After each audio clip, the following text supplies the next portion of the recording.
Assalamualaikum warahmatullahi wabarakatuh. Pada kesempatan kali ini saya akan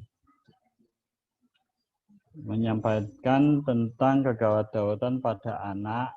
Nah, dalam hal ini saya akan menyampaikan yang sering ditemui teman-teman bidan di praktek sehari-hari, yaitu demam pada anak. Nah, demam pada anak merupakan hal yang paling sering dikeluhkan dan dicemaskan orang tua. Itu berkisar antara 19-30%. Dengan manifestasi yang bervariasi dan bisa mengenai siapa saja, baik dari neonatus sampai usia remaja. Jadi, kadang kita juga menemui masalah jika demam ada tanpa penyebab yang jelas. Sekarang definisi demam sendiri adalah demam adalah suatu kondisi yang ditandai dengan peningkatan suhu tubuh di atas normal sesuai dengan kelompok usia pasien. Demam atau vireksi adalah keadaan suhu tubuh di atas normal sebagai akibat peningkatan set point. Set point itu patokan yang ada di hipotalamus, yang dalam hal ini dipengaruhi sitokin. Nanti apa itu sitokin setelah slide ini akan dijelaskan. Nah, ada yang juga namanya hipotermi, peningkatan suhu tubuh yang tidak diatur disebabkan ketidakseimbangan antara produksi dan pembatasan suhu panas tubuh. Nah, suhu yang penting kita tahu adalah suhu tubuh normal pada bayi atau neonatus itu berkisar antara 36,5 derajat Celcius sampai 37,5 derajat Celcius. Pada anak sampai dewasa yaitu 36 sampai 37 derajat Celcius.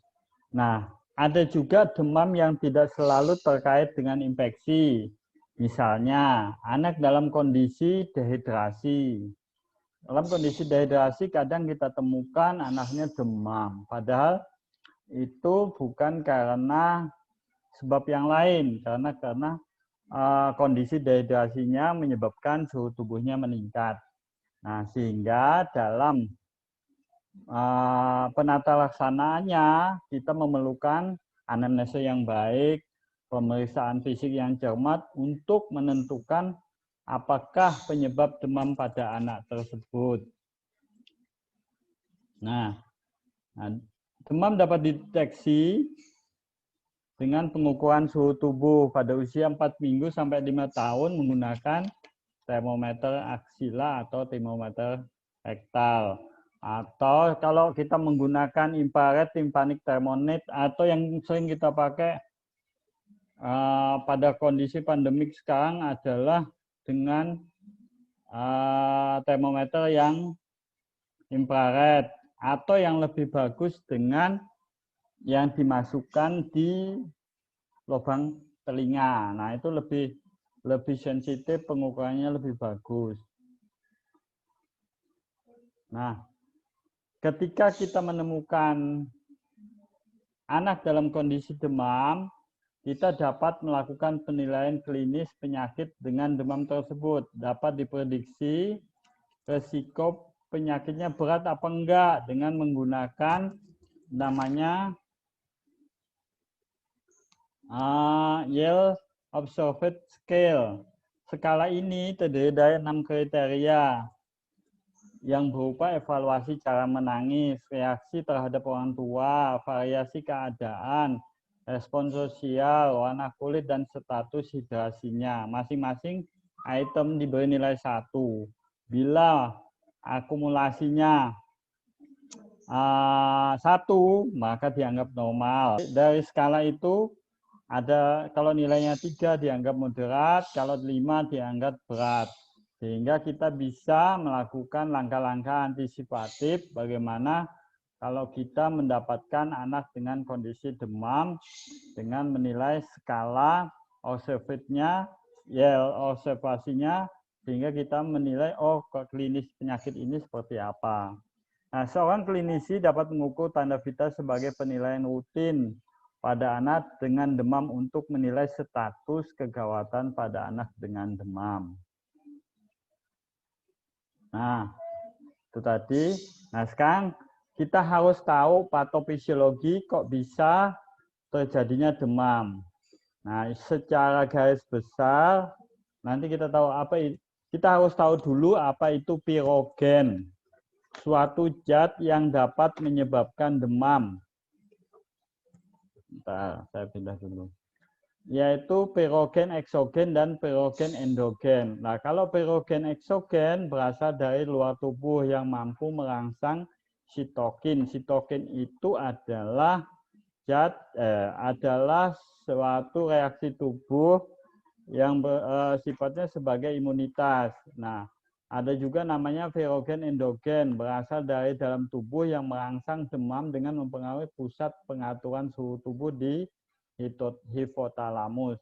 Kalau pirogen itu ada yang eksogen, ada juga yang endogen. Nanti mekanismenya seperti apa, kok timbul demam, nanti akan saya jelaskan. Nah, kalau pirogen eksogen merangsang demam dalam 2 jam setelah terpapar. Umumnya, ketika pirogen eksogen itu masuk, maka dia akan berinteraksi dengan sel fagosit, sel makrofag atau monosit sebagai sistem pertahanan tubuh yang merangsang sintesis sitokin, yaitu suatu imunitas humoral yang ada di dalam tubuh. Nah, endotoksin yang juga merupakan pirogen eksogen, di mana dia dapat langsung mengubah set point hipotalamus untuk mengatur suhu tubuh seperti radiasi atau racun serangga DDT. Itu termasuk pirogen eksogen. Nah, pirogen eksogen kita bagi dua, ada yang mikrobial, ada yang non-mikrobial. Kalau mikroba berarti berasal dari mikroba seperti gram negatif, gram positif, jamur, atau endotoksin yang tadi langsung mengubah set point suhu tubuh di hipotalamus seperti radiasi, racun, dan racun serangga. Nah, ada yang pirogen non-eksogen, yaitu fagositosis, kompleks antigen antibodi, dan obat-obat steroid. Itu mempengaruhi sistem set point pengaturan suhu tubuh di hipotalamus. Nah, bagaimana patofisiologinya? Ketika pirogen eksogen itu baik yang tadi berupa toksin, mediator inflamasi atau reaksi imun, dia akan menstimulasi, mengaktifkan imun sel seperti limfosit atau makrofag. Ya. Nah, limfosit atau makrofag itu akan mengeluarkan pirogen endogen. Nah, pirogen endogen ini akan masuk dalam sirkulasi darah sehingga merangsang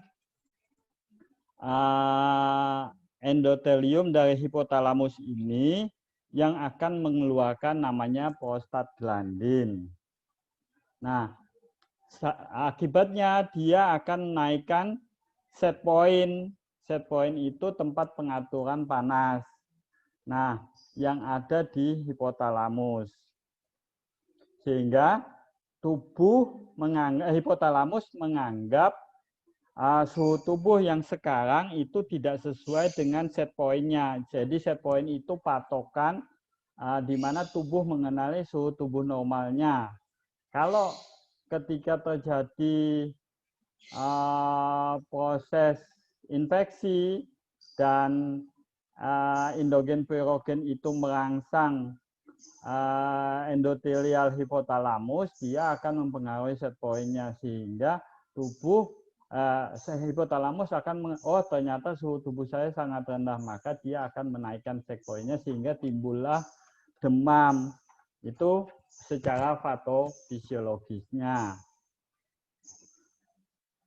Nah, kalau saya sederhanakan, mekanisme pengaturan tubuh itu gimana sih ketika kuman masuk ke dalam tubuh akan melepaskan virogen ke aliran darah. Nah, virogen itu menyebabkan sel kekebalan tubuh, sel imunitas tubuh akan melepaskan virogen endogen sebagai sinyal untuk mengaktifkan sistem pertahanan tubuh. Nah, virogen itu mengalir ke otak melalui sirkulasi darah dan menginstruksikan hipotalamus untuk meningkatkan suhu tubuhnya. Nah, ketika suhu tubuh naik, maka apa yang terjadi? Denyut jantung akan meningkat dan metabolisme akan meningkat. Badan menggigil karena otot juga akan berkontraksi. Nah, aliran darah ke kulit menurun sehingga kulit terlihat pucat dan kering. Nah, kesemuanya merupakan proses fisiologis. Nah, karena ini sifatnya patologi, makanya disebut proses patofisiologi. Karena bagaimana demam itu bisa terjadi, ya. Nah, ini dasarnya kenapa seorang anak itu ketika terinfeksi dia mengalami demam. Jadi kita harus tahu apa itu virogen eksogen, apa itu virogen endogen yang kesemuanya berkaitan sehingga secara berantai dia akan menaikkan suhu tubuh di mana pusat dari pengaturan suhu tubuh itu adanya di hipotalamus.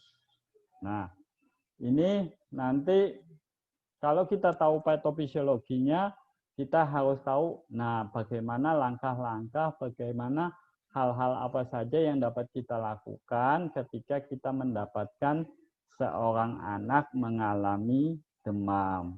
Jadi teman-teman bidan harus tahu, ternyata tidak sederhana itu kalau seorang anak atau bayi itu mengalami demam, prosesnya harus berjalan seperti ini. Ya, berarti kalau ini sudah saya jelaskan, kita sudah harus tahu, oh kalau seorang anak demam itu ternyata prosesnya tidak segampang itu, tidak semudah itu.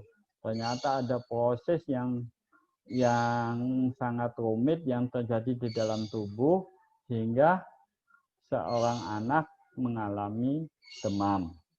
Nah, saya lanjutkan lagi. Nah, klasifikasi demam. Demam berdasarkan namanya demam. Demam yang kurang dari 7 hari atau pendek dapat didapatkan tanda lokal yang jelas.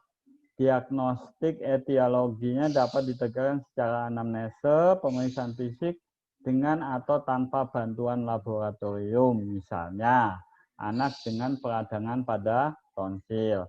Kalau yang lebih dari 7 hari, tanda-tanda lokalnya tampak, diagnosis tidak dapat ditegakkan dengan anamnesis saja, tapi kita juga harus melakukan pemeriksaan fisik, namun dapat ditelusuri dengan tes laboratorium seperti demam tifoid. Nah, kalau kita menemukan pasien dengan demam lebih dari 7 hari, teman-teman harus berpikiran bahwa ini infeksi bakteri yang harus dilakukan anamnesis yang seksama, pemeriksaan fisik, terus ditelusuri dengan pemeriksaan penunjang seperti laboratorium.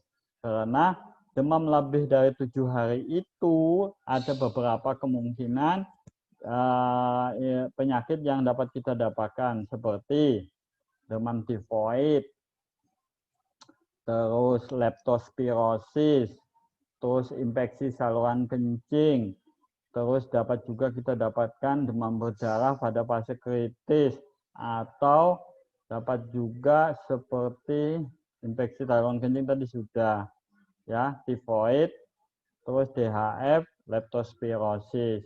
Nah, ada juga demam yang tidak dapat diketahui penyebabnya yang sebagian besar disebabkan oleh sindrom virus yang sering disebutkan dengan fever of unknown origin. Jadi dia sudah dilakukan pemeriksaan yang lengkap tapi tidak ditemukan penyebab yang jelas. Maka ini dikategorikan demam yang tidak diketahui penyebabnya atau fever unknown origin atau FUO. Nah, bagaimana dengan tata laksana demam? Pada prinsipnya dapat pula menguntungkan dan dapat pula merugikan. Saya bilang dapat menguntungkan karena pertama, orang tua merasa senang anaknya sudah tidak rewel lagi. Tapi juga dapat merugikan. Kenapa merugikan? Sebetulnya demam itu merupakan proses bagaimana sistem tubuh berjalan untuk mengatasi infeksi yang terjadi. Nah, makanya demam merupakan bagian dari sistem pertahanan tubuh, antara lain sebagai daya fagositosis yang meningkat dan viabilitas kuman menurun. Jadi ketika seorang demam, maka tubuh akan berusaha mempertahankan dirinya dengan meningkatkan daya fagositosisnya, dengan meningkatkan sistem imunitasnya, baik itu humoral maupun yang lain, yang dapat menurunkan viabilitas kuman. Nah, jadi ada dua sisi, yang satu menguntungkan, yang satu juga merugikan. Nah, merugikan, gelisah, nafsu makan turun, minum tidak mau, sehingga dapat mengganggu tidur si anak. Dan juga kalau anak punya riwayat kejang sebelumnya, maka dapat menimbulkan namanya kejang demam. Nah, tata laksana saya bagi atas dua, secara fisik dan secara farmakologis. Kalau secara fisik, biasanya kita istirahatkan, anak demam ditempatkan dalam ruangan bersuhu normal, pakaian anak diusahakan tidak tebal, memberikan minum yang banyak karena kebutuhan air meningkat. Meningkat karena ada namanya proses evaporasi, dan memberikan kompres. Bisa memberikan kompres dengan air yang hangat. Nah, kalau tata laksana farmakologiknya menggunakan antiviretik merupakan pilihan pertama, menurunkan demam dan sangat berguna khususnya pada pasien yang berisiko. Pasien yang berisiko seperti apa? Seperti anak dengan kejang demam, di mana dia bekerja dengan menurunkan set point di hipotalamus melalui pencegahan pembentukan namanya prostaglandin dengan jalan menghambat suatu enzim yang disebut siklooksigenase. Nah, ini yang teman-teman pasti kenal. Paracetamol atau acetaminophen merupakan derivat para-aminofenol yang bekerja menekan pembentukan prostaglandin yang disintesis dalam susun saraf pusat. Jadi, kita harus tahu paracetamol itu kerjanya dengan menekan pembentukan prostaglandin, bukan mempengaruhi set point-nya. Nah, untuk dosis pengobatan yaitu 10 sampai 15 mg per kilogram berat badan tiap kali, dengan jeda pemberian setiap 4 jam, maksimal 5 kali sehari. Nah, paracetamol ini itu lebih dominan sebagai antiviretik dan sedikit efek analgetik. Dia punya resiko kalau kita berikan dalam dosis besar dan dalam jangka waktu yang lama, bersifat hepatotoksik. Nah, cara pemberiannya bisa per oral, parenteral, dan suppositoria. Semua teman-teman pasti tahu karena paracetamol itu sering dipakai oleh teman-teman bidan. Saya juga termasuk sering menggunakan paracetamol. Bisa per oral, parenteral, dan suppositoria. Terus dosisnya gimana, Dok? Kalau per oral kita pakai dosis 10 sampai 15 mg. Ingat, paracetamol itu ada sediaan per oral, ada parenteral, ada suppositoria. Per oralnya ada yang dalam bentuk tablet, ada yang dalam bentuk sirup. Nah, semua yang dalam bentuk sirup itu dosisnya harus tahu. 1 sendok isinya 5 ml, pakai sendok takar ya Bu ya, tidak boleh menggunakan teman-teman, tidak boleh menggunakan sendok yang kita makan. Ada sendok takarnya, 1 sendok takar itu dengan sebanyak 5 cc atau 5 mili itu mengandung 120 mg paracetamol. Nah, kalau yang Varental itu 10 dalam 100 cc mengandung dalam 10 cc mengandung 10 mg. Jadi gini, yang gampang aja dulu yang paracetamol yang per oral. 1 cc-nya mengandung 5 cc-nya mengandung 120 mg. Jadi kalau seorang anak yang beratnya 20 kilo, berarti dia butuhnya 200 mg. Nah, bisa kita berikan obat paracetamolnya 1,5 sampai 2 sendok. Jadi kadang saya temukan teman-teman bidan itu kadang memberikan dosis paracetamolnya berdasarkan leaflet yang ada di obat. Jadi di situ mereka dosisnya menggunakan usia, padahal itu tidak tepat.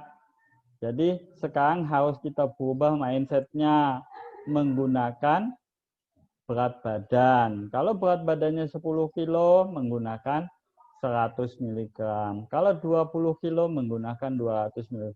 Toh ringnya juga besar 10 sampai 15. Jadi kita bisa kalau beratnya 10 kilo berarti 100 sampai 150 mg ya.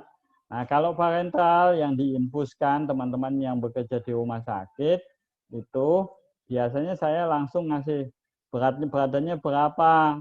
Jadi kalau berat badannya umpamanya 10 kilo berarti butuhnya 1,5 kali berat badannya. Gitu.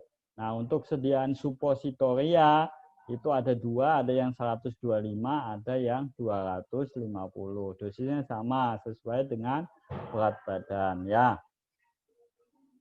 Nah, sekarang ibuprofen.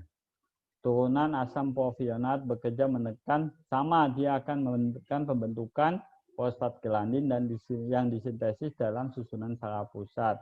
Tapi dia lebih dominan analgetiknya ketimbang antiviretiknya. Tapi dia juga bersifat antiinflamasi. Dosisnya sama 5-10 dapat diberikan tiap 6-8 jam. Nah, efek samping yang timbul berupa mual, perut, kembung, dan perdarahan. Nah, ditekankan untuk pemberian ibuprofen tidak boleh diberikan pada anak usia di bawah 2 tahun. Ya, tidak boleh diberikan pada anak usia di bawah 2 tahun. Nah, satu lagi, dia tidak diberikan pada anak yang menderita demam berdarah karena dia punya efek perdarahan. Ya, nanti kalau diberikan pada anak-anak dengan DHF, dia akan mempengaruhi sistem pembekuan darahnya karena pada efek sampingnya dia menyebabkan namanya trombositopeni. Selanjutnya adalah aspirin. Nah, aspirin ini atau acetosal ini adalah sejenis obat turunan dari salisilat. Kalau dulu pada yang punya anak kecil pasti kenal dengan obat ini. Kalau saya boleh sebut merek pasti udah pada ingat. Namanya Bodexin. Itu bukan paracetamol ya Ibu, itu aspirin. Asam asetil salisilat dan anak-anak biasanya senang karena tidak pahit. Ada bermacam-macam rasa. Nah, dia mempunyai antiviretik, analgetik, dan juga bersifat antiinflamasi. Dosis, ini ada yang salah dari slide-nya. Dia tidak mempunyai antiinflamasi.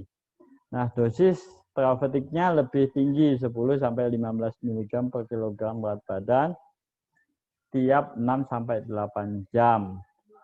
Mempunyai efek samping perdarahan saluran cerna, memberatkan pada asma, mengganggu fungsi sel-sel trombosit, dan pemberiannya hanya diberikan lewat oral. Nah, ini yang mungkin teman-teman bidan juga lebih familiar dengan obat ini. Kalau di rumah sakit pasti sering ada metamisol. Ada beberapa merek yang banyak ditemukan kalau kita bekerja di rumah sakit. Tapi saya jarang pakai metamisol untuk anak-anak pada demam. Dia bekerja dengan menekan pembentukan fosfatglandin, bersifat antipiretik, analgetik, dan antiinflamasi. Efek samping pemberiannya berupa agranulositosis, anemia aplastik, dan perdarahan saluran cerna. Jadi hati-hati ketika kita memberikan metamisol, kita harus mempertimbangkan efek sampingnya. Dosis terapeutiknya 10 mg per kilogram berat badan tiap 6-8 jam. Tidak dianjurkan pada anak yang kurang dari 6 bulan. Pemberiannya pun hanya bisa ada desediaan intraperoral, intramuskular, dan intravena. Loh, ada asam penamat toh? Ada asam penamat yang pasti dikenal. Tapi dia punya efek analgetiknya lebih kuat dibandingkan antipiretik. Efek sampingnya dispepsia dan anemia hemolitik. Nah, pada anak-anak atau kita orang dewasa pun efek sampingnya kelihatan lebih jelas. Kadang kalau orang yang nggak biasa minum asam penamat, sering dikeluhkan adalah mual karena dia dapat menyebabkan dispepsia. Dosis pemberiannya 20 mg per kilogram berat badan dibagi dalam 3 dosis, dapat diberikan per oral. Dan hati-hati tidak boleh diberikan pada anak yang usianya kurang dari 6 bulan. Ya. Nah, ini kegawatannya pada anak dengan demam. Kita tahu ada namanya hiperpireksia, yaitu keadaan suhu tubuh di atas 41,1 derajat Celcius dapat menyebabkan berbagai perubahan metabolisme fisiologis dan akhirnya dapat menyebabkan kerusakan otak. Anak tampak menjadi gelisah, disertai nyeri kepala, pusing, kejang, dan akhirnya menyebabkan tidak sadar.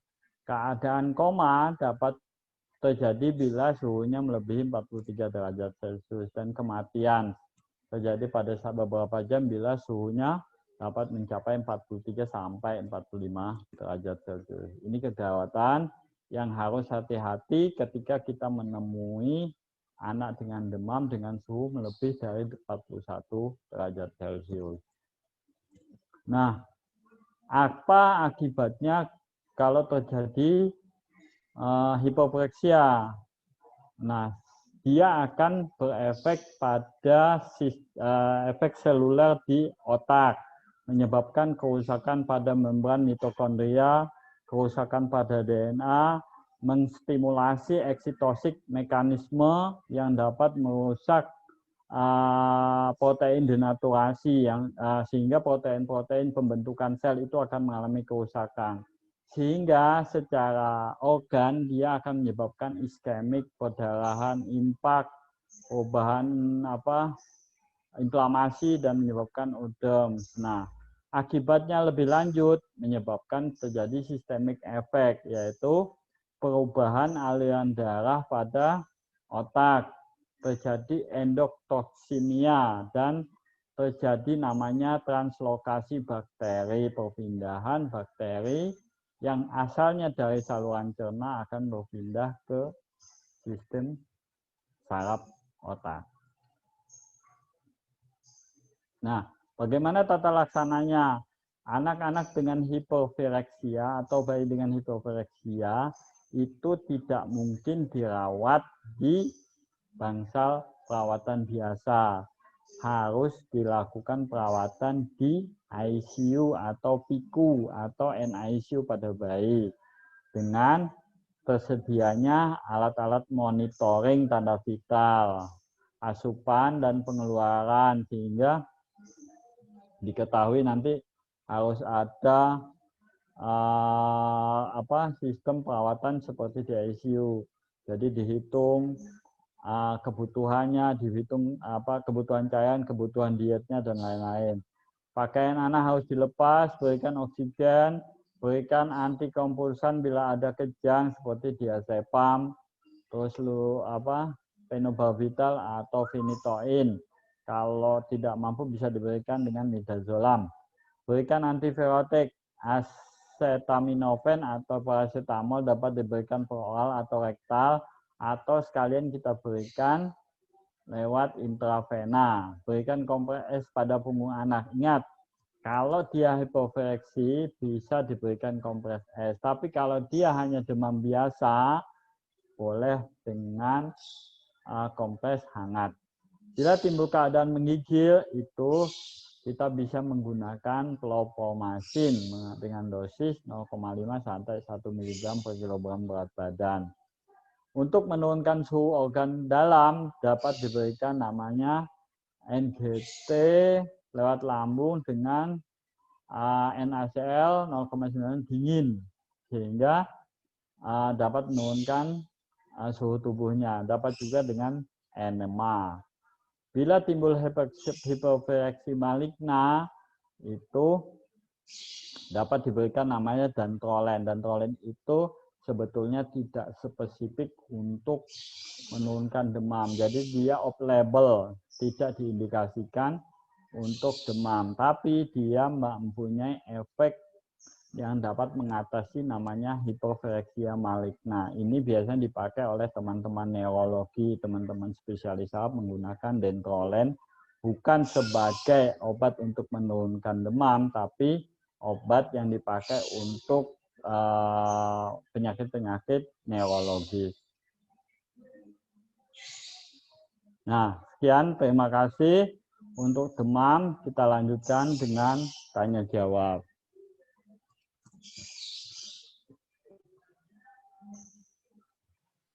Izin bertanya. Ya, silakan. Kami pernah menemui pasien, biasanya datang di UGD itu dengan riwayat kejang, demam, ya, konfusi, febris konfusi itu 1 kali. Terus kemudian kami beri sup, Prorisub 1 kali, terus sama Sanmol sirup, kemudian kejangnya berulang, dokter. Itu sebaiknya pripun? Sekarang kalau kita melakukan tata laksana pada anak dengan demam, apalagi dengan didapatkan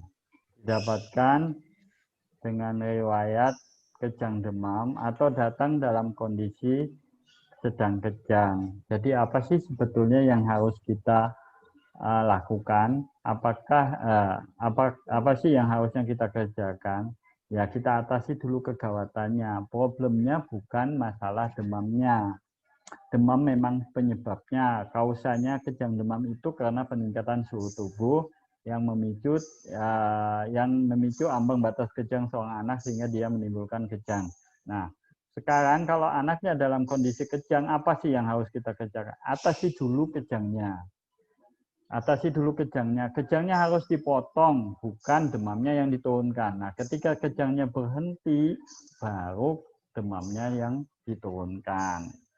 Ya, nanti potong kejangnya pakai apa, dok? Ya, nanti sediaan di UGD kan banyak, ada diazepam sub, ada diazepam yang intravena. Jadi bukan demamnya yang harus diatasi lebih dahulu, tapi kejangnya harus dipotong lebih dahulu. Baru setelah itu kita atasi demamnya. Begitu. Ini ada pertanyaan masuk, dok, dari Mas Fufa, atas nama Mas Fufa. Pada saat melakukan kompres, apakah ada batasan waktunya, dok? Misalnya berapa jam? Berapa jam gitu ya? Iya, kalau kita melakukan kompres berarti tata laksana fisik, kita nggak ada batasannya, tapi kita pantau suhu tubuhnya. Pantau suhu tubuhnya yang lebih sensitif itu mana sih? Kalau pada anak, kalau pada bayi atau balita, ya kita awasi, kita pantau dulu suhu tubuhnya. Setelah kita kompres, suhu tubuhnya dipantau, diatasi kejang demamnya, diatasi demamnya, selain dengan tata laksana fisik, tadi ada dengan tata laksana farmakologis. Obat kejang, obat demamnya diberikan, terus tata laksana fisiknya dikerjakan, evaluasi suhu tubuhnya. Kalau sudah demamnya turun, maka kompresnya dihentikan. Gitu. Oke, terima kasih dok. Pertanyaan selanjutnya dari Agustina Nur Pratami. Assalamualaikum dok, mau bertanya untuk menurunkan panas, apa boleh dengan menggunakan kompres alkohol pada keadaan darurat? Karena saya dulu waktu praktek pernah melihat. Terima kasih dok. Oke. Nah, penggunaan alkohol untuk anak dalam kondisi demam tidak dianjurkan. Hati-hati penggunaan alkohol. Alkohol itu dia akan menguap dan akan terhirup oleh si anak, menyebabkan efek alkoholnya akan mengganggu kesadaran anak. Jadi tidak dibolehkan menggunakan kompres menggunakan alkohol. Ya. Nah, sekarang mekanismenya kenapa sih kita harus menggunakan air hangat atau pada hipotermia menggunakan air yang dingin? Karena nanti itu secara patofisiologinya tadi kita dijelaskan. Saat demam muncul, maka pembuluh darah akan mengalami namanya vasokonstriksi, sehingga menimbulkan demam tubuh meningkat.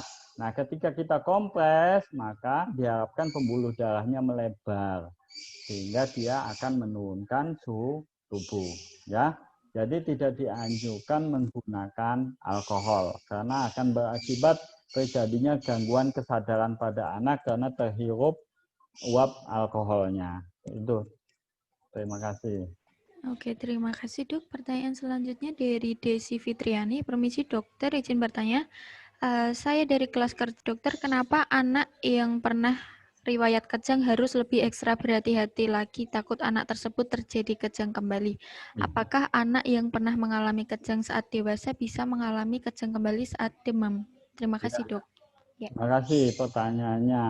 Jadi ini pokok bahasanya sebetulnya. Jadi ketika seorang anak punya riwayat atau punya genetik kejang dari orang tuanya, maka kans akan timbul kejang pada anak itu lebih tinggi, antara 40-60%. Kalau dia orang tuanya tidak punya riwayat kejang atau keluarganya tidak punya genetik kejang, maka kemungkinan 15% bisa timbul kejang karena demam. Nah, ada namanya kejang demam, itu usia batasannya 0 sampai 6 tahun. 1 bulan sampai 6 tahun. Jadi kalau dia punya riwayat genetik atau punya faktor keturunan kejang demam di usia-usia itu, usia rentan dia mengalami kejang, ya. Di usia itu dia akan mengalami sering mengalami kejang ketika suhu tubuhnya naik. Nah, setelah 6 bulan lewat, 6 tahun lewat, maka kejangnya tidak akan muncul lagi. Tapi hati-hati, ketika dalam usia rentan 1 sampai 6 tahun itu sering timbul kejang berulang, maka akibat muncul ke depannya bisa menyebabkan timbulnya epilepsi pada anak. Jadi, kalau kejangnya berulang, kemungkinan akan timbul epilepsi pada anak.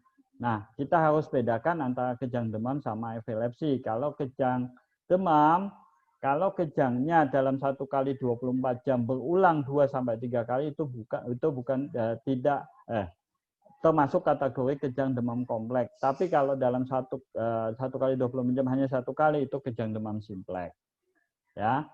Nah, kalau di atas 6 tahun dia muncul kejang lagi, itu penyebabnya sudah bukan kejang demam lagi. Itu ada penyebab lain yang harus kita cari. Tapi kalau kejangnya timbul tanpa disertai demam, hati-hati dengan epilepsi. Gitu, terima kasih. Oke, terima kasih dok. Pertanyaan selanjutnya dari Desi Ratna Moju. Kalau anak usia 2 bulan atau di bawah 2 bulan mereka demam, apa boleh diberikan antibiotik? Jika boleh, bagaimana pemberian dosisnya? Terima kasih. Ya, sebentar. Makanya hati-hati ketika kita mendapatkan seorang anak kejang, apalagi itu namanya kejang demam di antara usia 0 sampai 6 tahun, hati-hati kita cari dulu penyebabnya apa. Anak dengan kejang demam datang dengan panas 1 hari, belum tentu dia perlu antibiotik. Kalau infeksinya viral, jadi 1-2 hari kejang, 1-2 hari dia demam tinggi.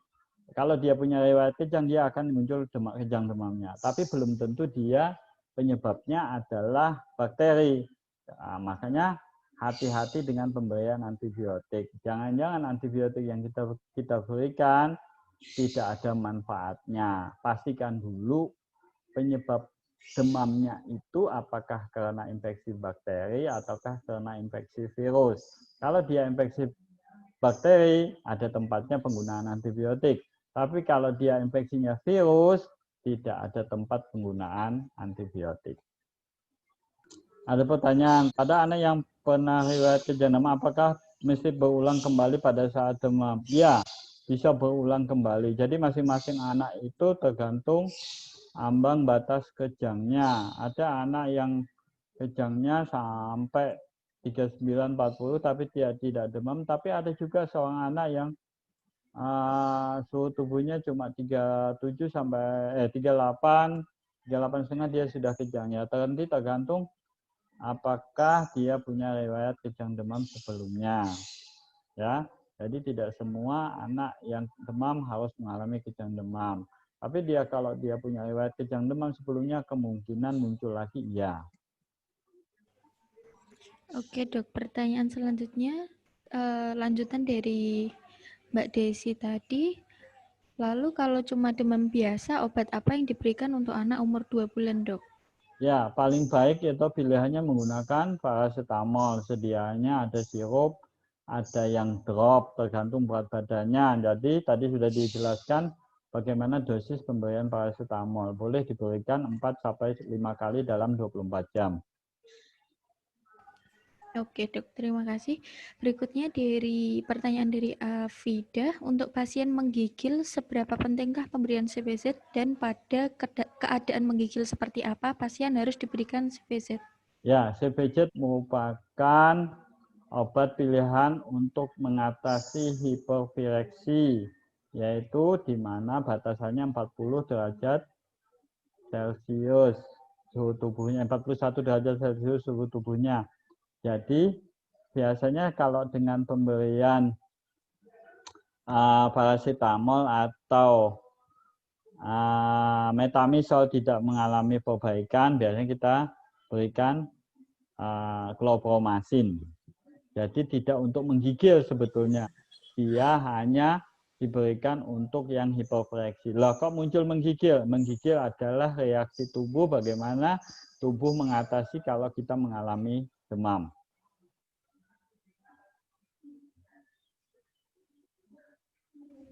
Oke dok, terima kasih. Untuk selanjutnya pertanyaan dari Anisatul Fuada.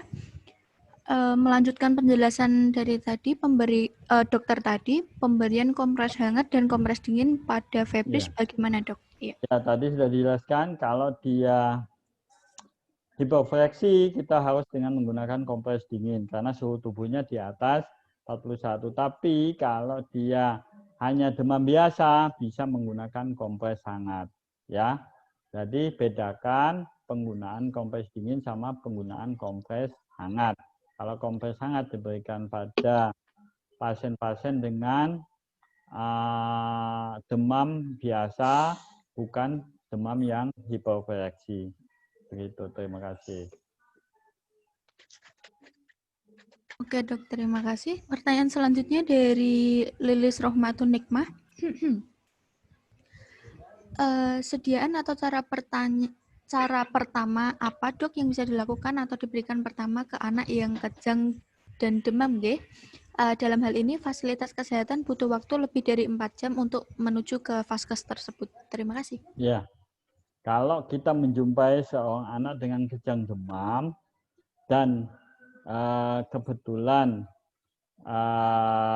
jauh dari fasilitas kesehatan yang memadai, ketika dia dalam kondisi kejang, pastikan dulu jalan napasnya tidak tertutup. Artinya kadang pada anak dengan kondisi kejang demam lidahnya jatuh ke belakang sehingga menyebabkan dia terjadi sumbatan jalan napas atau obstruksi jalan napas. Jadi ketika kondisi seperti itu kita pastikan dulu jalan napasnya bebas apa enggak.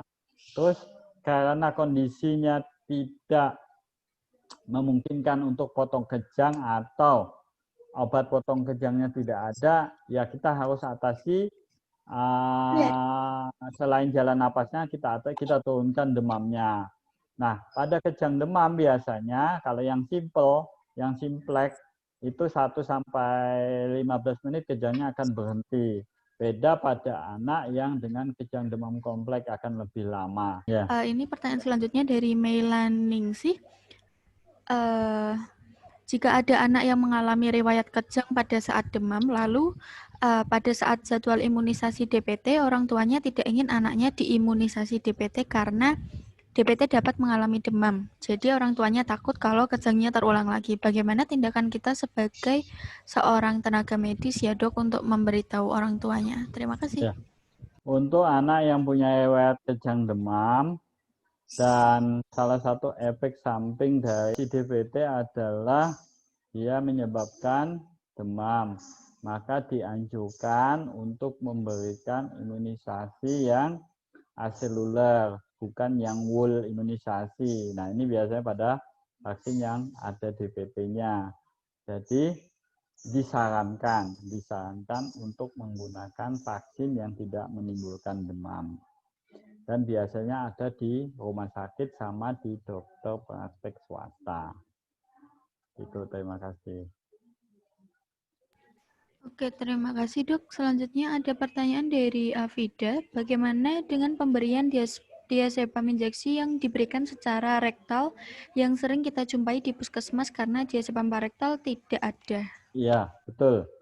Di puskesmas itu adanya sediaannya per oral sama parenteral yang diinjeksi sama yang diinjeksi sama oral. Nah, sediaan yang oral yang injeksi ya mungkin karena tidak ada sediaan yang supositoria yang perektal, maka kalau memang betul-betul terpaksa ya bisa sih menggunakan sediaan intraparental itu untuk diberikan dengan jalur per oral. Lewat rute per oral masih bisa dipakai. Tapi harus hati-hati ya untuk pemberian diazepam parenteral atau intravena karena dia mempunyai efek yang cepat untuk potong kejangnya, jadi diberikannya untuk intravena ya, bukan supositoria, harus diberikan dengan pelan. Karena salah satu efek diazepam menyebabkan depresi pada pusat pernapasan pasien. Jadi ketika kita memberikannya intravena, harus diberikan pelan-pelan. Kalau kita plus, kita berikan cepat, dia akan menyebabkan gagal napas. Begitu. Masih bisa dilanjutkan kuliahnya. Masih ada satu kegawatan lagi pada anak. Salah satu kegawatan yang sering kita temukan pada anak yaitu dehidrasi ketika seorang anak mengalami diare. Untuk selanjutnya saya akan memberikan diare pada anak, tentang kuliah tentang diare. Diare itu sering ditemukan, sering sekali pada anak-anak. Jadi apa sih kegawatan pada diare, nanti akan saya jelaskan. Kita harus tahu dulu apa itu diare. Di mana merupakan masalah pada kesehatan pada masyarakat di negara berkembang dan negara maju. Di Indonesia itu menyebabkan kematian, angka morbiditas tinggi pada anak, terutama di bawah 5 tahun. Nah, kalau kita lihat di Rakesdas itu penyebab kematian pada usia 0 sampai 12 bulan itu masih tinggi disebabkan oleh diare.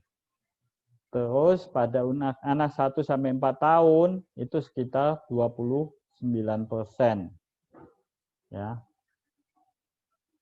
Nah, definisinya apa sih? Diare cair akut dan disenterik. Kalau diare cair akut yaitu buang air besar lembek atau cair yang berupa air saja dengan frekuensi 3 kali atau lebih sering dan biasanya 24 jam dan kurang dari 14 hari. Batasannya ini 14 hari. Kalau sudah lebih dari 14 hari namanya diare kronis atau diare persisten. Pada anak usia 0 sampai 2 bulan dengan, ini saya garis bawahi ya, dengan ASI eksklusif tanpa pemberian susu formula, tanpa pemberian makanan tambahan yang lain, tanpa didulang oleh pisang, tanpa diberikan bubur dan lain-lain. Jadi hanya ASI eksklusif. Frekuensi buang air besarnya bisa mencapai 8 sampai 10 kali sehari dengan tinja yang lunak, sering berbiji-biji atau seperti bintil-bintil warna kuning dan berbau asam. Hati-hati. Hati-hatinya kenapa? Kadang teman-teman bidan itu salah mengartikan kondisi seperti ini. Dibilang ke orang tuanya, anaknya mengalami diare, padahal bukan disebabkan oleh diare. Kalau dia mendapatkan ASI, air susu ibu yang eksklusif, maka kondisi ini dianggap sebagai kondisi normal. Kenapa saya katakan normal? Karena kalau kita timbang berat badannya, dia mengalami kenaikan, bukan malah mengalami turun. Jadi hati-hati. Kalau ada bayi-bayi yang mendapatkan ASI eksklusif dengan frekuensi buang air besar lebih dari 8 sampai 10 kali, anak ini bukan dalam kondisi diare, ya. Hati-hati. Yang kedua disentri. Jadi bedakan antara disentri dan diare. Kalau disentri, diare akut yang ditemukan darah secara kasat mata pada tinjanya, ya. Tuh.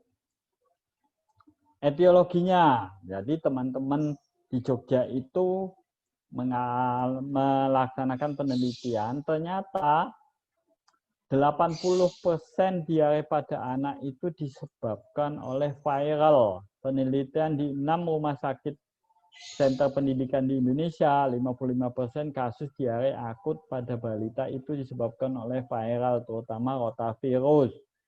Jadi di sini nanti dalam tata laksananya akan berbeda. Kalau disentri ditemukan kuman Shigella. Penelitian di 6 rumah sakit yang menyebabkan kebanyakan Shigella, Salmonella, Campylobacter jejuni, Escherichia coli, dan Entamoeba. Nah, kalau yang ini, di sini tempatnya penggunaan antibiotik. Kalau yang pertama itu, sebetulnya tidak ada tempat untuk pemberian antibiotik. Nanti dalam tata laksananya akan dijelaskan. Diagnosisnya harus kurang dari 14 hari kalau dia diare akut, kalau lebih dari 14 hari namanya diare kronis. Etiologinya, nah kita pastikan ada darah atau tidak. Kalau ada darah, ini masuk kategori disentri. Nah yang penting dalam diagnosis diare pada anak itu adalah derajat dehidrasinya.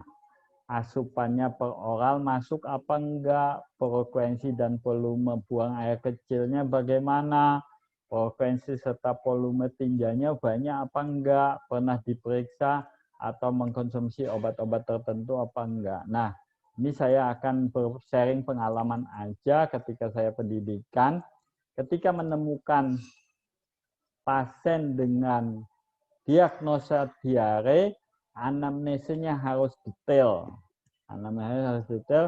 Di situ harus menggambarkan bagaimana konsistensi tinjanya, bagaimana frekuensinya, bagaimana volume dari buang air besarnya, bagaimana kencingnya, apa berkurang atau tidak. Itu harus jelas. Karena nanti akan menentukan tata laksana selanjutnya. Ya. Nah, ini sering salah kaprah ketika kita melakukan tata laksana dalam menangani diare. Nah, Yang penting pada diare kita harus menentukan derajat dehidrasinya. Apakah dia masuk kategori dehidrasi berat, tidak berat, atau tanpa dehidrasi. Ini kategori yang baru. Kalau dulu itu adanya dehidrasi ringan, dehidrasi ringan sedang, terus baru dehidrasi berat. Nah, untuk membedakan ketiga kategori ini, kalau tanpa dehidrasi, anak tidak ada gejala, cukup mengelompokkan. Yang penting itu bagaimana kita membedakan antara dehidrasi berat sama dehidrasi tidak berat. Semuanya matanya cowong. Yang bedakan adalah letargi atau penurunan kesadaran. Kalau pada dehidrasi tidak berat, mungkin jubitan perutnya juga lambat. Kalau yang berat, jubitan perutnya atau turgornya juga sangat lambat. Tapi tidak bisa lebih cepat menentukan, oh ini dehidrasi berat atau tidak. Kalau pengalaman saya di klinis, selama di rumah sakit, saya hanya nanya, anaknya masih mau minum apa enggak. Kalau anak dengan dehidrasi berat, dia akan malas minum. Tapi kalau anak dengan dehidrasi tidak berat atau kalau kategori yang lama, dehidrasi ringan sedang, dia tanpa kehausan atau sangat haus. Jadi kalau saya bisa lebih praktisnya ketika kita menemukan pasien dengan dehidrasi, tanyain aja ke orang tuanya, anaknya masih mau minum apa enggak? Kalau anaknya masih mau minum, berarti kita kategorikan sebagai dehidrasi ringan sedang atau dehidrasi tidak berat. Tapi kalau sudah anaknya menolak untuk diberikan minum atau malas minum, nah kita harus hati-hati. Ini sudah masuk kategori dehidrasi berat, ya seperti itu. Nah, dalam penantalaksanaan diare itu ada 5 lintas yang harus kita kerjakan. 1, rehidrasi. 2, dukungan nutrisi, suplementasi zinc, dan penggunaan antibiotik yang selektif. Yang terakhir adalah edukasi ke orang tua. Nah, sebetulnya di buku Manajemen Balita Terpadu Sakit MTBS ini sudah dijelaskan. Atau di buku yang punyanya WHO yang dibagikan ke puskesmas itu sudah disampaikan. Dalam dehidrasi, untuk mengatasi dehidrasinya, kita harus sesuai dengan derajat dehidrasinya. Tanpa dehidrasi dengan rencana terapi A, B, atau dehidrasi tidak berat dengan B, atau dehidrasi berat dengan C. Ya. Nah ini tanpa ada tanda-tanda dehidrasi. Diobati, terus mengobati anak diare di rumah, berikan terapi awal-awal terkena diare. Nah, jangan lupa berikan anak lebih banyak cairan dari biasanya untuk mencegah dehidrasi. Bisa menggunakan cairan rumah tangga yang dianjurkan, bisa menggunakan oralit, bisa menggunakan makanan cair. Dan kalau tidak ada air matang, gunakan lautan oralit untuk anak seperti nanti ada penjelasannya di kotak ya, di tabelnya. Terus berikan lautan ini sebanyak anak mau sejumlah, berikan jumlah lautan oralit seperti di bawah. Teruskan pemberikan lautan hingga diare berhenti. Jadi pada anak-anak yang dehidrasi tidak pada anak-anak yang tanpa ada tanda-tanda dehidrasi, utamakan untuk mencukupi kebutuhan cairannya. Nah, selanjutnya berikan tablet zinc.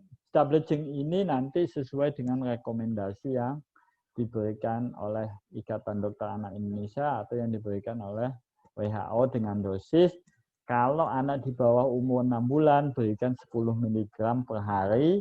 Kalau anak di atas 6 bulan, berikan 20 mg per hari. Zinc diberikan selama 10 hari berturut-turut meskipun anak setelah sudah sembuh.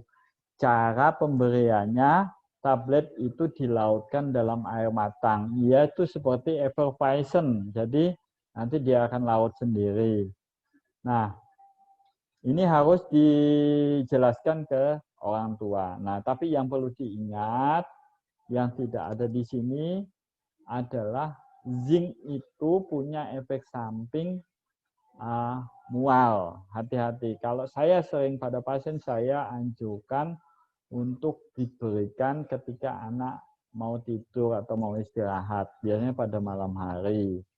Nah, karena dia mempunyai efek mual, ya, seperti itu.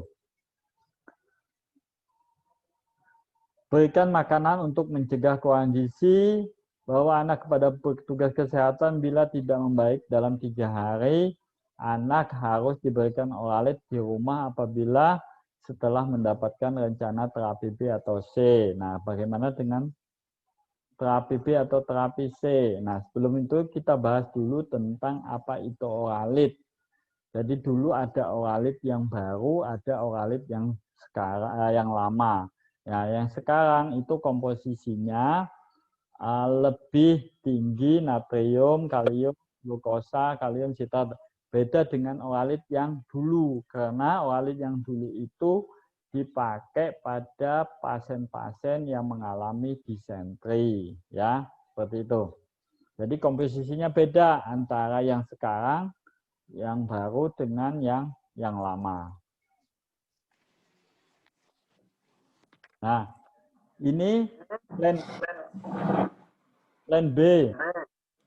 Plan B ini yaitu pada dehidrasi tidak berat, cairan rehidrasi oral diberikan dengan pemantauan, yaitu untuk berat badan kurang dari 6 kilo itu diberikan 200 sampai 400 cc, 4 sampai 12 bulan itu diberikan 400 sampai 70 cc, 12 bulan sampai 2 tahun 700 sampai 900, kalau yang di atas 5 tahun itu diberikan 900 sampai 1000.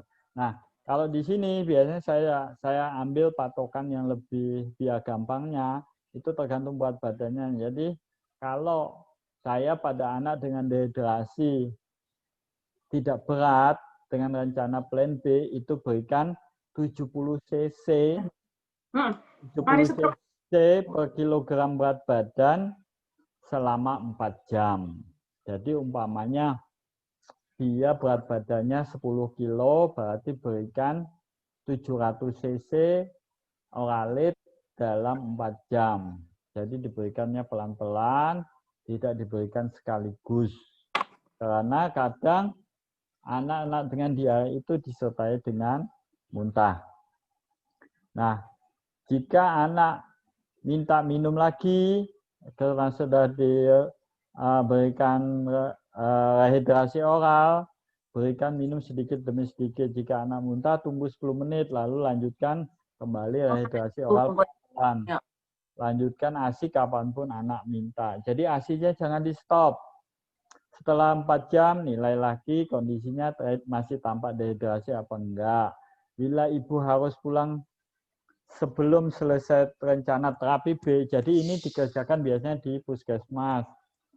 Tunjukkan jumlah oralit yang dihabiskan dalam 3 jam di rumah, terus bagaimana cara pembuatannya, terus tetap berikan zinc, terus cegah jangan sampai anak mengalami kurang gizi. Dan kapanpun anak kalau mengalami tanda-tanda dehidrasi yang lebih berat, cepat dibawa ke fasilitas kesehatan terdekat. Nah, kalau ini diberikan bila rencana terapi anak jatuh dalam kondisi dehidrasi berat. Jadi kita berikan, ini ada patokannya. Apakah akses vena, apakah dapat menggunakan cairan intravena secepatnya? Kalau iya, berikan sesuai dengan usianya. Bayi yang kurang dari 1 tahun itu diberikan dengan dosis 30 mg per kilogram berat badan selama 1 jam, dilanjutkan 70 mg per kilogram berat badan dalam 5 jam. Kalau di atas 1 sampai 5 tahun pakai 30 menit dengan 30 cc. Kalau yang di atas yang 2 jam berikutnya berikan 70 cc. Jadi ini namanya sering kita sebut dengan dosis 30-70. Nah, jadi harus tahu kalau di atas di kurang 1 tahun itu 1 jam sama 5 jam. Kalau di atas 1 tahun sampai 5 tahun berikan 30 sampai 30 menit dan 2,5 jam. Ini bisa diulang kalau kita evaluasinya anak masih mengalami tanda-tanda dehidrasi. Nah, untuk neonatus tetap berikan ASI. Bila bayi tidak dapat menyusukan, berikan ASI pumping atau ASI peras. Berikan oral rehidrasi oralit itu tiap kali diare ibu dianjurkan untuk memberikan ASI. Sesering mungkin diberikan RS atau oralit 20 mili antara pemberian ASI. Jika bayi tidak dapat menyusu, pasang pipa OGT. Berikan ASI dan oralit secara simultan. Kalau tidak ada tanda-tanda dehidrasi, ASI diberikan lebih sering dan lebih lama.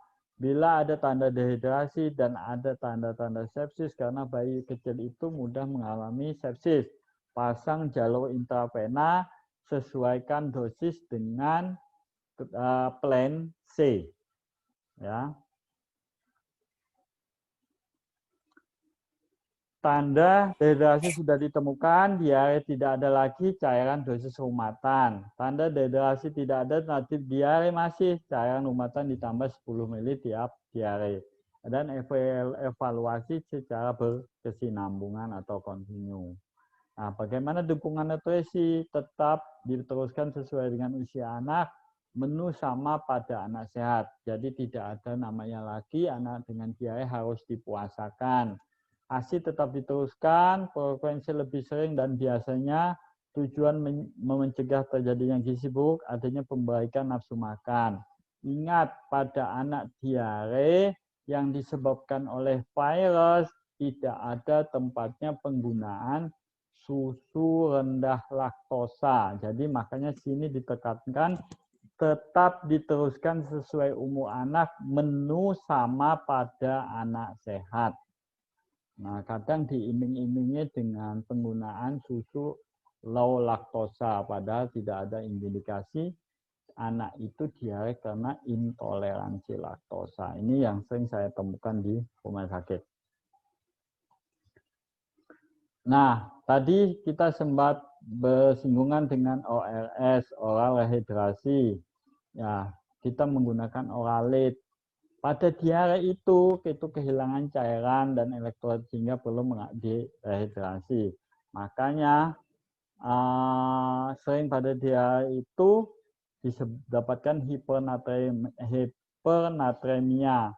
Makanya WHO dan UNICEF mengkaji menggunakan oral rehidrasi solusi ORS itu yang osmolaritasnya rendah.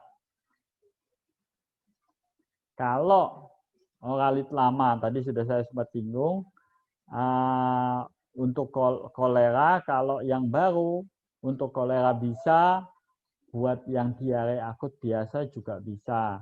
Kalau yang lama, terjadi risiko hipernatremia, kalau oralit baru dibikin, jadi oralit lama itu pada orang-orang mengalami kolera itu sering mengalami hipernatremia, makanya kadar natriumnya rendah.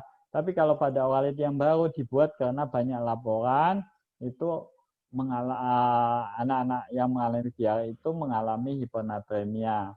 Sehingga osmolaritasnya pada oralit lama lebih tinggi dibandingkan dengan oralit baru. Nah, kandungannya akan jelas beda. Kalau oralit lama itu lebih hipernatremia dibandingkan dengan oralit yang baru.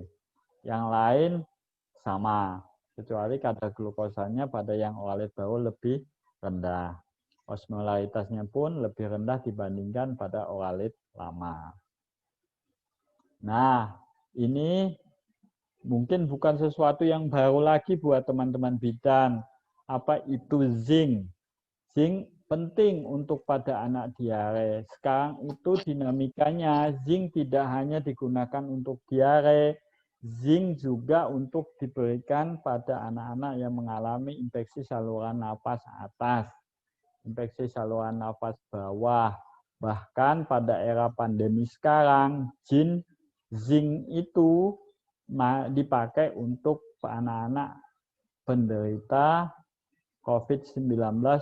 Zinc dipergunakan, diindikasikan untuk memberikan zinc. Kenapa zinc dipakai? Karena dia mitochondria penting untuk tumbuh kembang, perannya untuk sintesis DNA, pembelahan sel, dan sintesis protein. Yang banyak hilang selama diare. Merupakan kofaktor enzim superoksid dismutase yang dia juga sebagai stabilisator intramolekuler, mencegah pembentukan disulfida dan berkompensasi dengan tembaga dan besi. Jadi zinc berperan untuk mengatasi oksigen oros oksigen oksidatif yang dapat merusak sel. Makanya zinc itu kalau bertemu dengan SO2 dia akan mengubah oksigen, stres oksigen itu menjadi H2O dan O2.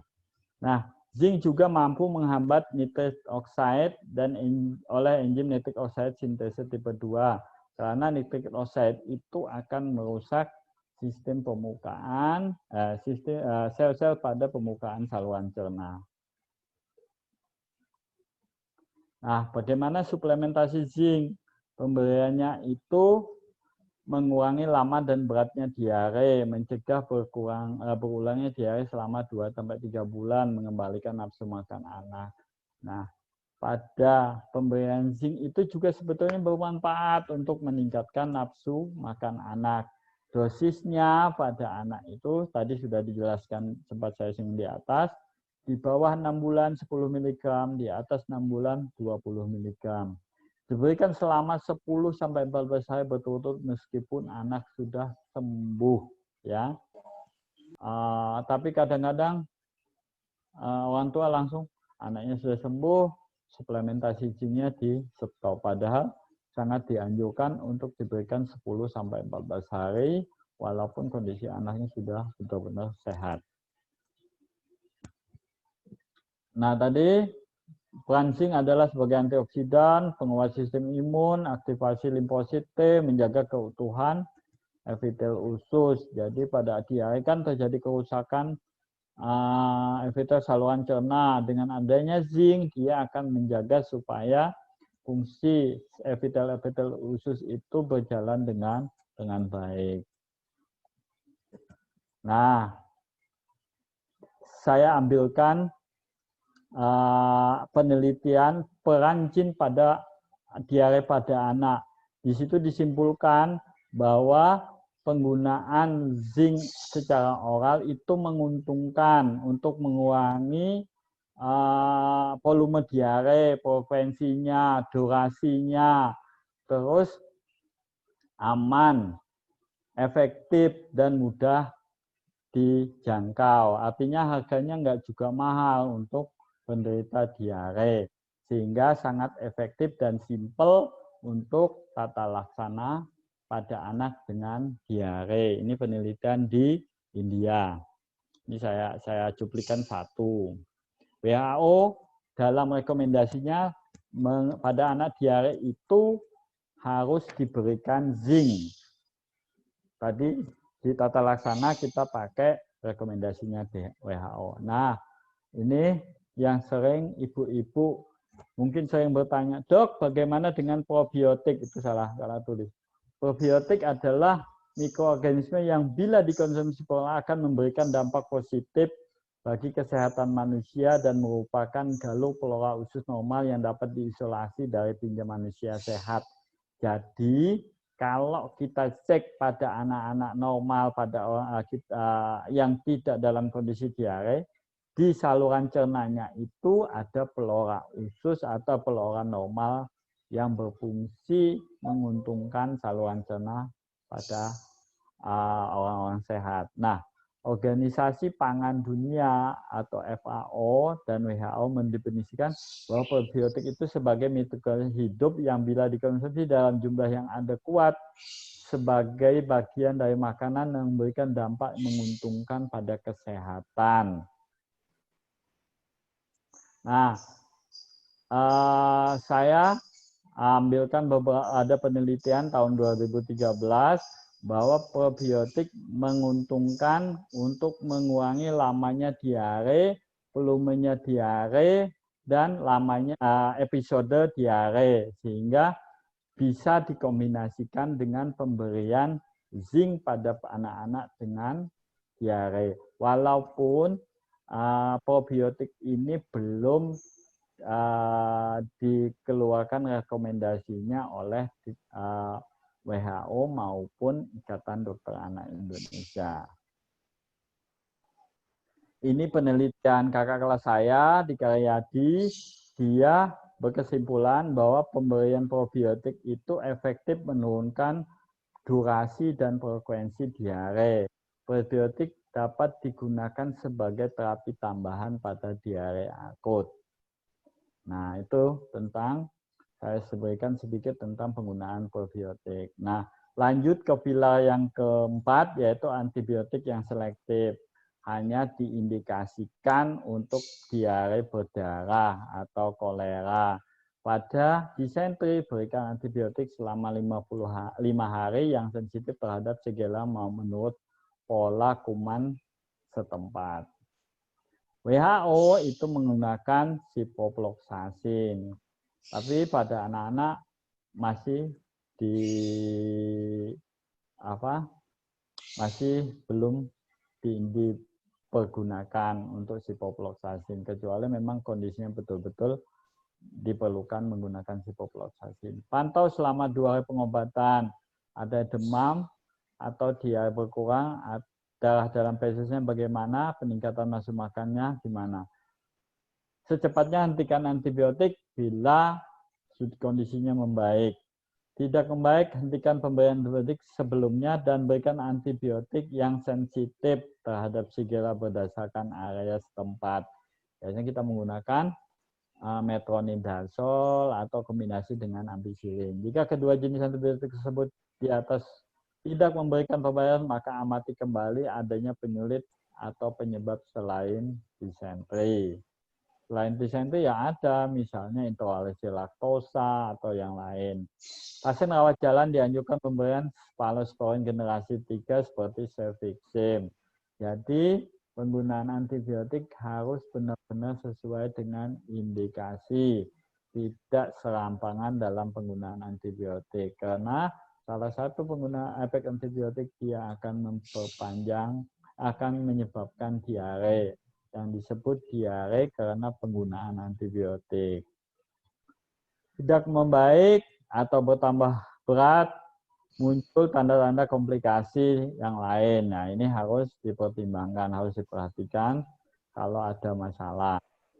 Nah, akibat pemberian antibiotik irasional memperpanjang lamanya diare, mengganggu keseimbangan flora usus, akan tumbuh Clostridium difficile, mempercepat resistensi kuman terhadap antibiotik. Mekanisme resistensinya, resistensi intrinsik terjadi karena alami, resistensi yang didapat karena sensitif terhadap antibiotik yang diberikan. Ya, dengan mekanisme seperti ini ada inaktivasi obat, ada perubahan struktur bakteri, ada perubahan pemeriksaan terhadap antibiotik. Nah, yang terakhir bila yang terakhir kembali segera jika demam, yang dinasihatkan kepada orang tua jika anak demam, tingginya berdarah, muntah berulang, makan atau minum sedikit, tampak sangat haus, diare makin sering dan belum membaik dalam 3 hari. Tuh. Nah, ini diare persisten atau diare kronik yang lebih dari 14 hari tadi. Dibagi atas 2, ada persisten, ada kronik. Kalau diare akut tanpa disertai darah berlangsung selama 14 hari, itu disebut diare persisten. Kalau kronik, diare yang dengan atau tanpa disertai darah yang berlangsung selama 14 hari atau lebih yang bukan disebabkan infeksi. Etiologinya sama dengan diare akut, faktor risikonya usia bayi kurang dari 4 bulan, tidak mendapatkan ASI, malnutrisi, diare akut dengan etiologi bakteri yang invasif, atau laksana diare akut tidak tepat seperti pemberian antibiotik yang tidak sesuai. Nah, pembagiannya sama, ada berdasarkan dehidrasinya, ada ringan, ada berat. Ringan, pasien mengalami diare akut tanpa atau disertai darah yang berlangsung 14 hari atau lebih dan tidak mendapatkan tanda-tanda dehidrasi. Tidak perlu rawat inap, butuh cairan makan khusus untuk di rumah.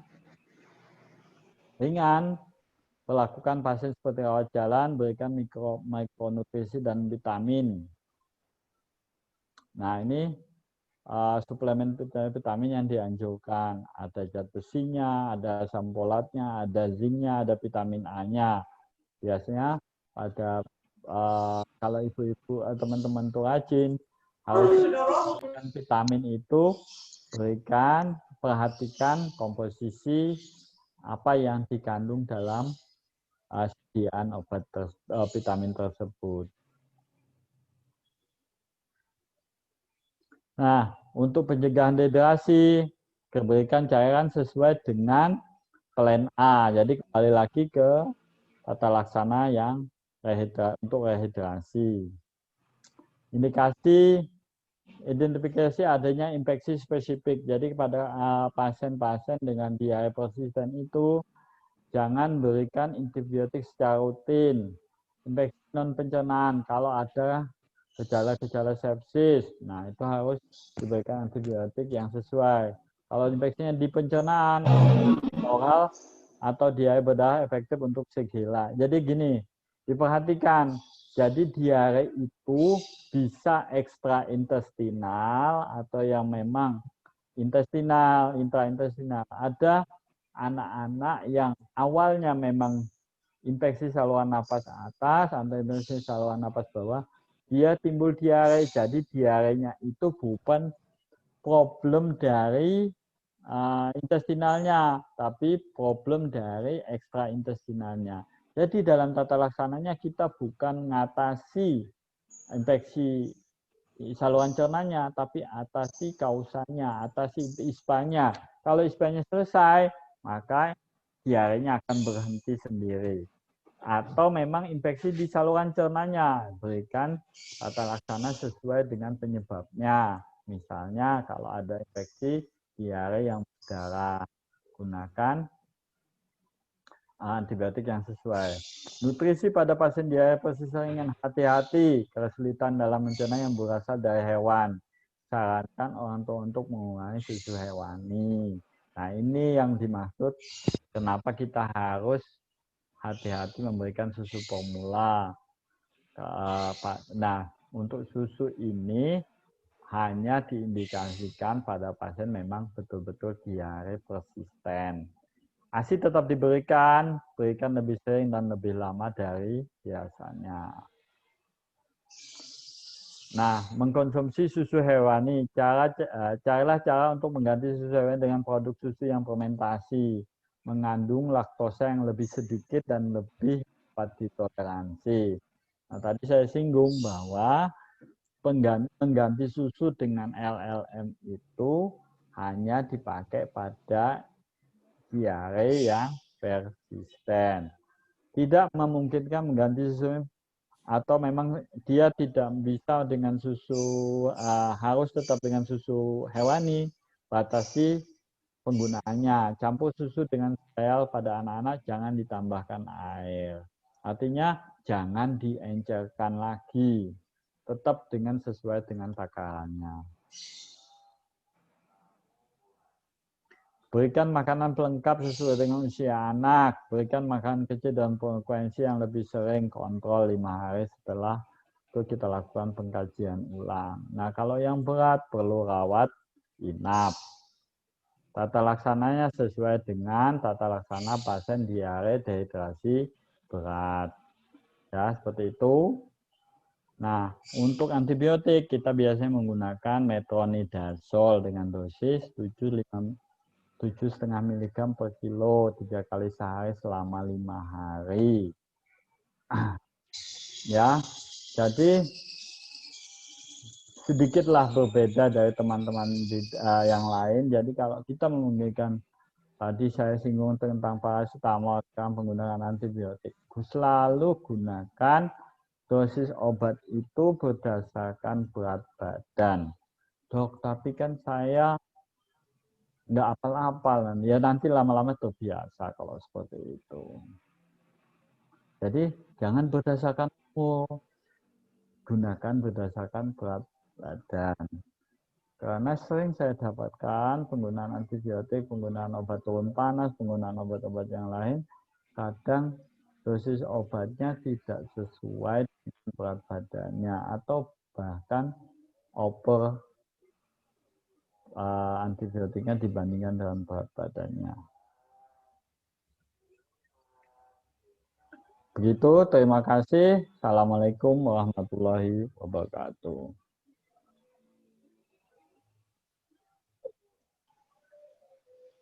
Monggo kalau ada pertanyaan.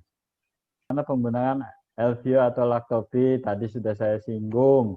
Oralit dijelaskan dokter yang lama yang bau bagaimana kandungan pada Pedialit. Pedialit menggunakan ORS, Oral Rehydration Solutions, yang sesuai dengan Oralit yang baru.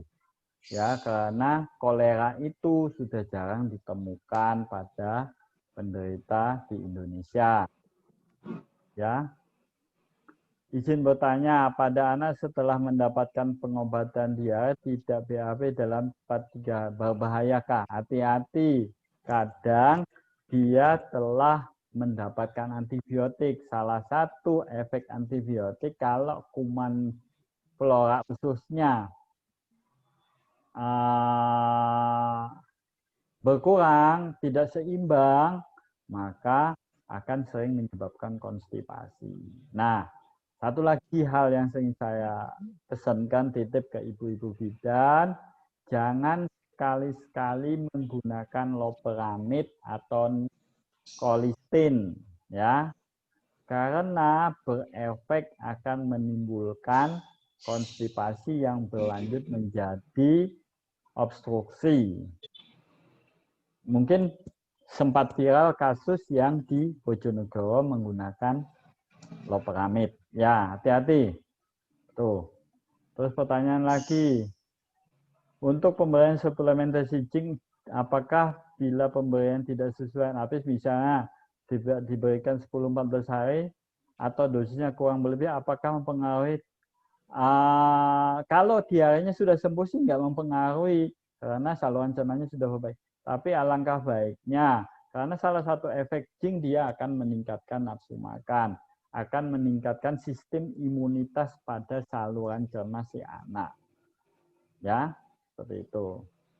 Berapa dosis pemberian zinc? Tadi sudah dijelaskan. Kalau di bawah 6 bulan, 10 mg per kilogram, 10 mg sekali minum. Kalau di atas 6 bulan menggunakan 20 mg.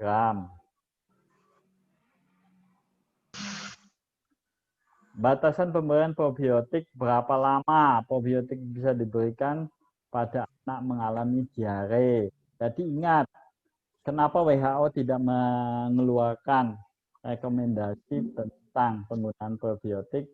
Karena probiotik itu bukan obat sebetulnya. Dia dianggap sebagai suplementasi makanan. Jadi beberapa penelitian teman-teman di pusat-pusat pendidikan, sebetulnya penggunaan probiotik itu bisa diberikan sampai 6 bulan. Ya, tinggal dipikir cost-nya seberapa kalau penggunaan sampai 6 bulan. Gitu ya. Jadi kapan boleh diberikan probiotik sampai selama 6 bulan. Nggak ada efek sampingnya kok. Karena dia bersifat sebagai suplementasi makanan. Tapi efeknya memang menguntungkan.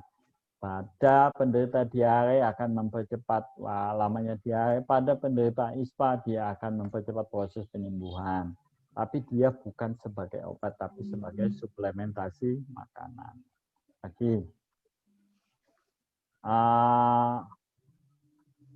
batasan probiotik berapa lama, apakah harus makanan lembek? Tadi sudah dijelaskan pada anak dengan diare akut, berikan makanan sesuai dengan usianya, tidak harus dilembekkan. ASI-nya tetap diberikan. Terus kalau dia tidak menggunakan AC, tidak asik bagaimana? Susu formula tidak perlu diencerkan, tidak perlu dikentalkan. Karena kondisinya seperti anak normal aja untuk pemberian gizinya, untuk pemberian ASI-nya. Dok, untuk cara minum zinc yang tablet, kalau dilautkan terlebih dulu, tapi kalau dikunyah seperti itu, apakah tidak? Enggak masalah, untuk dikunyah boleh, dilarutkan dulu boleh, tapi kan sediaan zinc sekarang sudah ada yang menggunakan yang dalam bentuk sirup, jadi nggak harus tablet. Dokter tadi menjelaskan zinc dalam sediaan tablet bahannya ya sama, dosisnya sama. Jadi kalau zinc pada sediaan sirup ada sirup yang sediaan 1 sendoknya 10 mg, ada yang sediaan 1 sendoknya 20 mg. Jadi diperhatikan pakai sediaan yang mana. Biasanya tidak antar pabrik farmasi ada yang beda, ada yang 10, ada yang 20 dalam 1 sendok. Ini ada pertanyaan lagi. Dok, sebenarnya untuk diare itu harus langsung di stop apa enggak sih? Karena permintaan di masyarakat biasanya minta langsung berhenti sehingga biasanya diberikan antibiotik dan anti diare. Sedangkan saya pernah membaca bahwa diare tidak perlu langsung dimampatkan. Kalau bahasa Jawanya, dia bakterinya bisa keluar. Betul. Jadi hati-hati pada penderita diare. Betulnya kadang kita edukasi ke pasien itu penting. Ibu atau bapak putranya, putrinya bisa aja saya stop diarenya, berhenti, tapi tidak menyelesaikan masalah. Kenapa? Karena dengan menyetop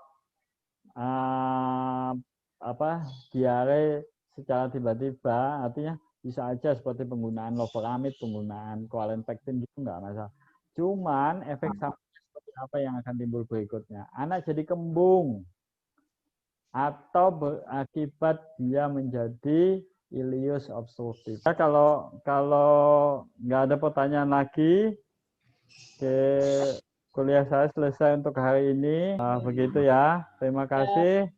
Saya akhiri dengan Assalamualaikum warahmatullahi wabarakatuh. Waalaikumsalam warahmatullahi wabarakatuh. Terima kasih, dokter. Terima kasih, dokter.